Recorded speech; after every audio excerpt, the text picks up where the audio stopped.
10वी-12वी पदवीनंतर पुढे काय? वैद्यकीय क्षेत्रात हवंय उज्ज्वल भविष्य आणि 100% रोजगार. मग निवडा केपी पॅरामेडिकल इन्स्टिट्यूट. प्रगत तंत्रज्ञान, दर्जेदार शिक्षण आणि कौशल्यपूर्ण प्रशिक्षण एकाच ठिकाणी. हो, आम्ही घेतो तुमच्या कौशल्य विकासाची जबाबदारी आणि हे आमचे विद्यार्थी सरकारी, खासगी हॉस्पिटल आणि नामांकित लॅबमध्ये कार्यरत. आजच प्रवेश घ्या. KP paramedical institute. शिक्षण, कौशल्य आणि रोजगारांचं विश्वसनीय नाव. नमस्कार, मी सुद्धा महाराष्ट्र खबर न्यूज मध्ये आपल्या सगळ्यांचं स्वागत. थेट जिल्हाधिकारी कार्यालय परिसरात लाचलुचपत प्रतिबंधक विभाग म्हणजेच एसीबीने मोठी धाड टाकली. मुद्रांक जिल्हाधिकारी किरण चौधरी यांना तब्बल 10,000 रुपयांची लाच स्वीकारताना रंगेहात अटक करण्यात आली आहे.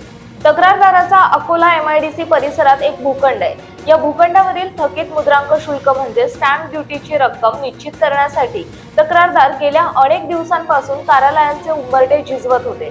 शासकीय रक्कम कायदेशीररित्या कमी करून देतो असं आमिष मुद्रांक जिल्हाधिकारी किरण चौधरी यांनी तक्रारदाराला दाखवलं, पण त्यासाठी थेट 10,000 रुपयांची लाच मागितली. पण तक्रारदाराची लाच देण्याची अजिबात इच्छा नव्हती. त्यांनी थेट अकोला SCB कडे धाव घेतली आणि रीतसर तक्रार नोंदवली.